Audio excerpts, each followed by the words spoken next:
ኢትዮጵያውያን የኔ የሚሏትን ሀገር ለልጆቻቸው ያለምንም ቂምና ቁርሾ ለማስተላለፍ መመካከራቸው፣ መነጋገራቸው፣ ልዩነቶቻቸው ላይ ከመተማመን መድረሳቸው እርግጥ እንዲሆን በዚህ ሳምንት የተጀመረው ሀገራዊ ምክክር የሁሉም ነገር መጀመሪያ እንጂ መዳረሻ እንደማይሆን እርግጥ ነው። መነጋገር ስልጡንነት ነው፣ መመካከር ደግሞ የጠቢብነት ልክ ነው። ትላንት በተነገረን ዛሬ ባጎደልነው ነገን አንሰራምና የዳህን የጀመርነውን የመመካከር ነገር በማጣጣል ሳይሆን ስህተትን በማረም በማዋረድ ሳይሆን በማመስገን የልጆቻችንን ሀገር በከፍታ እናስረክብ። የዛሬው ምክክር ለነገ የሀገር ሰላም፣ የሕዝቦች መተማመን እርሾ እንዲሆን እኔ የሚለውን ትተን እንደ አንድ ትልቅ ሕዝብ እኛ ማለት እንጀምር። ብቸኛ ተበዳይነትም ሆነ ልዩ አስታዋሽ ለማያስፈልገው ጉድለታችን መተራረም እንጂ መጠፋፋት ይጥፋ። መራራቅ ሳይሆን መቀራረብ ይሁን። የዘመን ኃላፊነት በጫንቃው ላይ እንደተጫነበት ይሄ ትውልድ የነገ የኢትዮጵያ ጥፋት ባለፈ ታሪኳ ብቻ ሳይሆን ዛሬም በምንሰራው ሥራ የሚበየን በመሆኑ ምን ተደረገልኝ ሳይሆን ምን አደረግኩኝ፣ ምን ሰራን ብለን በዚሁ ሀገራዊ ምክክር ላይ የኃላፊነታችንን ልክ የምንመዝንበት አጋጣሚም ይሁን። ከሰሞኑ የተጀመረው ሀገራዊ ምክክር ጅማሮ የዛሬ አሻራ ለነገ ተስፋ የአሃዱ ሬዲዮ የሳምንቱ አብይ ጉዳይ ማጠንጠኛ።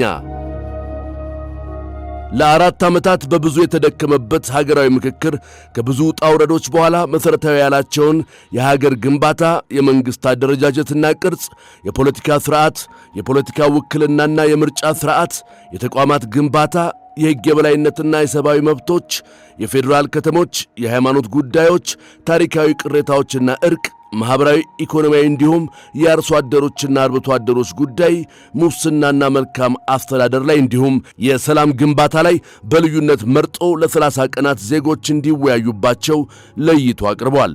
ከሰል ጠቆረ ውሃ ቀጠነ የሚሉ ጉዳዮች ደሙ የሚሞቅ በበዛበት ሁኔታ ውስጥ እነዚህን መሠረታዊ ሕዝባዊ ጥያቄዎች ለይቶ ማውጣት በራሱ ፈተና ቢሆንም ቀጣይ አሳካዋለሁ ብሎ ላለመለት ኢትዮጵያን ከከባድ የፖለቲካ ችግሮች ወይም በማኅበረሰቡ ውስጥ ያሉ መሠረታዊና ለሀገር ሕልውና አስጊ የሆኑ ልዩነቶችን ለመፍታት ልዩነቶችን ወይም አለመግባባቶችን በዘላቂነት ለመቅረፍ ሀገራዊ መግባባትን ለመፍጠር በመንግሥትና በሕዝብ መካከልም መተማመንን ለማስፈን ዴሞክራሲያዊ ሥርዓትን ለማጠናከርና ልዩነቶችን በምክክር የመፍታት ባህል እንዲዳብር ለማድረግ ዜጎች ላይ የሚሠራው ሥራ ተጨማሪ እርምጃዎች ያስፈልጉታል። ይህ ብቻ ሳይሆን ሀገራዊ ምክክሮችን በማድረግ አዲስ ፖለቲካዊ፣ ኢኮኖሚያዊ እንዲሁም ማኅበራዊ ሥርዓቱ ያደገና የተለወጠ አወቃቀር ባለቤት ለመሆንና በዜጎች መካከል የተሻሻለ ማኅበራዊ ግንኙነት እንዲዳብር ምቹ ሁኔታዎችን ለመፍጠር ብሎም ግጭቶችን በዘላቂነት ለመፍታት የተመረጡት ጉዳዮች አንኳርና ጊዜ ፈጅ ጉዳዮች ናቸው ብሎ አሃዱ ያምናል። ዛሬ ላይ የተጀመረው ምክክር ለቀጣዩ ትውልድ የሚተርፍ የሰላም የተስፋና የመደማመጥ ባህል መገንባት እንደመሆኑ ፖለቲከኞች ሆድ ከሚያስብሱና መራራ አካሄዳቸው ተቆጥበው በመልካም የሚታወሱበትን ለሀገር ያበረከቱት አስተዋጽኦ የሚወሳበትን አሻራ ለማሳረፍ እንደ ትናንቱ ዛሬም የግድ መርፈድ አይጠበቅበትም። ልሂቃናችን ዛሬም የልዩነት ሐሳብ ማሰስና መንዛቱን ወደ ጎን በማድረግ የቀደሙ ስህተቶች ዘመኑን በዋጀ ስሌት የሚታረሙበትን አቅጣጫ አመላክቱ። ማጣጣልና ሁሉንም ከእግር በታች ረግጦ የመግዛት እብሪት ወደ ነገ አያሻግርምና ዘመኑን የዋጀ መልካም ሐሳብ ለማመንጨትም ሁላችን አንስነፍ።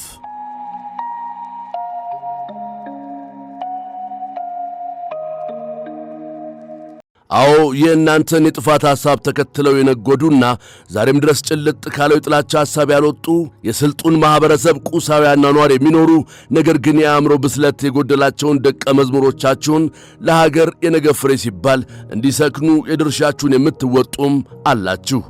ዜጎች ሀገራዊ ምክክሩ የእናንተ ሐሳብ ነው፣ የእናንተ ነገ ነው፣ የእናንተ ተስፋ ነውና በነጋችሁ ተስፋ አትቁረጡ። ምን ቢታለብ በገሌ የሚለው ብሂል ከሚሰጠው የሚያጎድለው ይበልጣልና የዛሬን ብቻ ሳይሆን ነገንም አርቆ በመመልከት ልባችሁን አትጉ። በየዘመኑ በየጊዜው እንደየሁኔታው የሚነዙ የልዩነት ሐሳቦችን ብቻ ሳይሆን እልፍ የነገ ተስፋዎችንም በዚህ ምክክር ለማግኘት ተስፋ ማድረግ እንደሚሻል እምነት አሳድሩ። የእምነት ተቋማትን ወክላችሁ ስለ ነገዋ ኢትዮጵያ ለመምከር የተሰበሰባችሁ የእምነት ተቋማት ወኪሎች ጽንፍ የረገጠውና ፍጹም መገለልን ብቻ አንግባችሁ የብዙሃንን ልብ ከመስበር በአብሮነት ውስጥ የነበሩ ትርፎችን ከጥቂት ኪሳራ የተገኘ ብዙ ትርፍን ስለማጨድና የኢትዮጵያውያንን የአብሮነት እሴት ለነገው ትውልድ ተስፋ ይሆን ዘንድ ምክክራችሁ ተስፋን ያነገበ እንጂ ብሶትን ያንጠለጠለ አይሁን። እምነት መዳረሻው ተስፋም ጭምር ነውና ነገ ለልጆቻችን የምናወርሰው እምነት ብቻ ሳይሆን ሀገርም እንዲሆን ከምንም በላይ የእኛ የምንላትን ትልቋን ሀገር በምክክር እናጎልብታት። ተወደደም ተጠላ አረረም መረረ ምክክሩ የሕዝብ ነው። ቀጣዩ አንድ ወር የኢትዮጵያ ተስፋ መሠረት የሚጣልበት ነው። ችግሩን ማወቅ የመፍትሄው ግማሽ መንገድ መጓዝ ነው እንዲሉ ችግሮቻችንን ከሞላ ጎደል በዚህ ልክ ከለየን ለመፍትሄው መቅረብ አያቅተንምና ከችግሩ በላይ መፍትሄው ያስጨንቀን።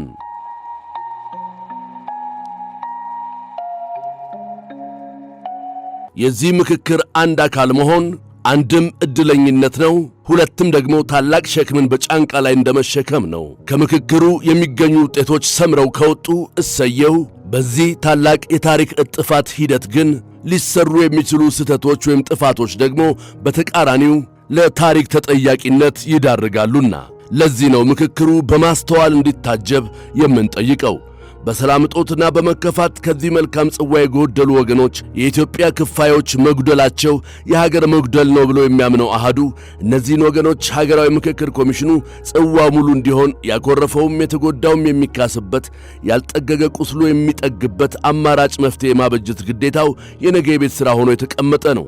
ምሉዕና ፍትሐዊ የሆነ ሥራ ለመስራት ብሎም በሕዝብ ዘንድ ጠንካራ እምነትን ለማሳደር በሂደት የሚሰሩ ሥራዎችንም በዕቅድ መያዝ አይዘንጋ። የነገዋ ኢትዮጵያ ተስፋ ዛሬ በእኛ የልማትም የጥፋትም መስቀለኛ መንገድ ላይ ቆማለች።